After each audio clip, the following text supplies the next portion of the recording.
Hello সবাইকে। আজকে তোমাদের সাথে কোনো ব্লগ শেয়ার করছি না। আজকে কিছু কথা বলতে তোমাদের সাথে চলে এসেছি। যেটা কিনা মানে অনেক দিন ধরেই বলবো ভাবছিলাম, কিন্তু ভাবলাম চলো আজকে তোমাদের সাথে শেয়ার করি। এর আগেও তোমাদের সাথে একটা ভিডিও শেয়ার করেছিলাম, যেটা কিনা আমার বাংলাদেশের শ্বশুর শাশুড়িকে নিয়ে। তারা কেন এখন আসছে না, এরকম কমেন্টস তো মানে সেই আমার সাধের আগের থেকেই আমি পাচ্ছি, যখন থেকে আমি প্রেগনেন্ট হয়েছি। আর এখন আদরের 4 মাস বয়স হয়ে গিয়েছে এবং ভিসাও খুলে দিয়েছে। তো এখনো পর্যন্ত তারা আসেনি। আর এবার আমি আর চুপ থাকতে পারলাম না, তোমাদের সাথে সবটাই শেয়ার করা মনে হলো আমার উচিত। কারণ এটা যদি আমি শেয়ার না করি তাহলে কিনা তোমরা হয়তো আমাদেরকেই মানে একতরফা খারাপ ভাবতে পারো। তো কিছুটা কথা যতটুকুনি সামঞ্জস্য অনুযায়ী তোমাদেরকে সোশ্যাল মিডিয়াতে বলা যায় আমি তোমাদের সাথে শেয়ার করছি। প্রথম কথা, যে বাংলাদেশের শ্বশুরবাড়ির সাথে আমার বা আমার বাপের বাড়ি বা আমার বরের কোনো রকম কিন্তু কোনো খারাপ কোনো সমস্যা হয়নি, কোনো ঝামেলা হয়নি, কোনো রাগারাগি বা কিছুই হয়নি। কেননা তোমরা লাস্ট দেখেছিলে যখন প্রেগনেন্সির খবর দেওয়ার জন্য বাংলাদেশের কালী পুজোতে গিয়েছিল, তখনও পর্যন্ত সব ঠিকঠাক ছিল। কিন্তু তারপর থেকে এই যে আমার পুরো প্রেগনেন্সি জার্নি, ইভেন আদর হওয়া, ওর যে বড় হওয়া, তখন থেকে কিন্তু তাদের কোনো রকম কোনো ফোন কলস বলো বা ভিডিও কল খোঁজ নেওয়া, এটা কিন্তু তাদের তরফ থেকে আমরা কিছু পাইনি। এবারে যদি তোমরা বলো সেটার কি প্রমাণ, তারা হয়তো ফোন করেছিল বা তোমরা হয়তো কেন করনি, তারা করেনি বলে তোমরাও কি না করে বসে রয়েছো, এমনটা নয়। তেমনটা যদি জানতে চাও তোমাদের সাথে সেই প্রুফগুলো আমি শেয়ার করতে পারি, কারণ এখানে লুকোচুরির ব্যাপার কিছুই নয়। যেহেতু আগেই বললাম যে ঝামেলা অশান্তি এমনটা কিছুই হয়নি। প্রবীরের তরফ থেকে প্রচুরবার ফোন কল গিয়েছে, ভিডিও কল মানে হোয়াটসঅ্যাপ থ্রু যে কলটা হয়, তো সেক্ষেত্রে কিন্তু তাদের তরফ থেকে কোনো রকম রেসপন্স আসেনি। আর বিশেষ করে এই জায়গাটায় খারাপ লাগা যে অনেকেই বলবে ঘর জামাই, ও হচ্ছে শ্বশুরবাড়ি ভক্ত। কেন হবে না? যদি তার বাবা মার তরফ থেকে অতটুকুনি আন্তরিকতা না পায়, তো এখান থেকে যেহেতু আন্তরিকতা ভালোবাসাটা পায়, তো সেই জন্য এখানে বেশি ক্লোজ। তো আমি ওই বিষয়টায় যাচ্ছি না। যাই হোক, আমি বলতে চাইছি তোমরা যারা নেগেটিভ মন্তব্য করো যে শ্বশুরবাড়িতে যাও না, তাদের সাথে সম্পর্ক রাখো না, হ্যানা ত্যানা, তো মানলাম আমাদের দোষ, মানে আমার দোষ, আমার ফ্যামিলির দোষ, প্রবীরের দোষ, ঠিক আছে, মাথা পেতে নিলাম। তো তারপরেও যে ব্যাপারটা থেকে যায় সেটা হচ্ছে 4 মাসের একটা নিষ্পাপ শিশু, ও 4 মাস হয়ে গিয়েছে, তো তার কি দোষ থাকতে পারে, তাই না?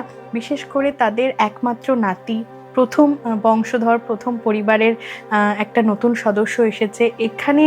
মনে হয় দোষ, গুণ, রাগ, অশান্তি, ঝামেলা কিছুই নেই। তারপরেও বলছি, যদিও থেকে থাকে, মানে এটার কাছে সবকিছুই তো ফিকে হয়ে যাওয়ার কথা, তাই না? মানে তোমাদের মনে কি বলে, তোমাদের বিবেকে কি বলে? একটা ছোট্ট শিশু, তাকে দেখতে না আসতে পারুক কারণ ভিসার প্রবলেম। এর আগেও তোমরা দেখেছো যে শ্বশুরমশাই এসেছে ভিসা করে অনেকবার, কিন্তু শাশুড়ি মা আসেনি বা বাকি ফ্যামিলি মেম্বার্সরাও কখনো আসেনি। আমরা গিয়েছি, তোমাদের সাথে সমস্তটাই শেয়ার করেছি, ভালো হাসি সমস্ত মুহূর্ত। কিন্তু আদর হওয়ার পরের থেকে ওকে দেখতে ওর ঠাকুমা ঠাকুরদা যে আসেনি, এটা এখনো ছোট বুঝতে পারছে না। যখন বড় হবে হয়তো কদিন পরে বা কয়েক মাস পরে হয়তো দাদু ঠাকুমা আসবে কি দাদু আসবে, তখন হয়তো বিষয়টা একটা অন্যরকম হবে। তখন তোমাদের সাথে ব্লগে সবটাই শেয়ার করব। যেহেতু বললাম রাগ অশান্তি কিছুই নেই, ভিসাও এখন খুলে দিয়েছে, এখন হয়তো আসতে পারে তারা, কিন্তু কবে আসবে কি না সেটা আমরা জানি না।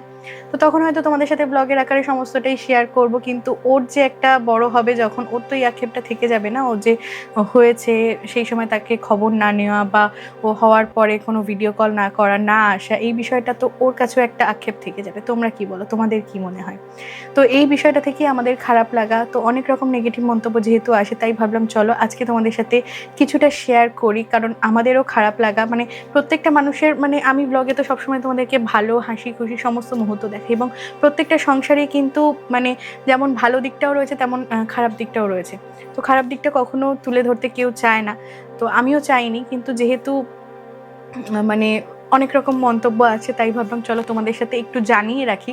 এখানে খারাপের কিছুই নয়, আমি আমার শ্বশুরবাড়ির কাউকে দোষারোপও করছি না, হয়তো কোনো রকম প্রবলেম হতে পারে, তবে এটুকু আমি তোমাদেরকে বলতে পারি যে আমাদের তরফ থেকে কোনো কিছুই হয়নি। কারণ লাস্ট বার তোমরা দেখেছো খুব ভালোভাবে কিন্তু সব কিছু হয়েছিল, ব্লগ বলো বা ইচ অ্যান্ড এভরিথিং।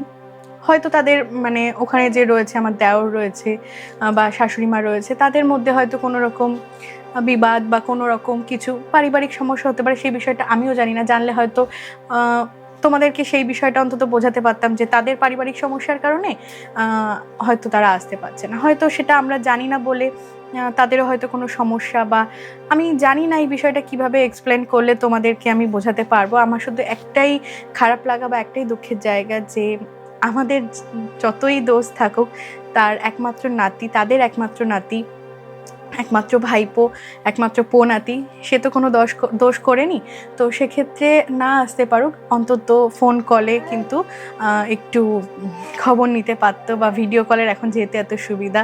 হ্যাঁ জানি সোশ্যাল মিডিয়াতে যেহেতু আমি ভিডিও ছাড়ি, ফটো ছাড়ি, সেহেতু আদরের ফটো ভিডিও হয়তো তারা দেখেছে। তো যদি এটা করতো তাহলে হয়তো আরও বেশি ভালো লাগতো, আর আমি অবশ্যই তোমাদের সাথে শেয়ার করতাম যদি কিনা ফোন কল করতো বা ভিডিও কল করতো।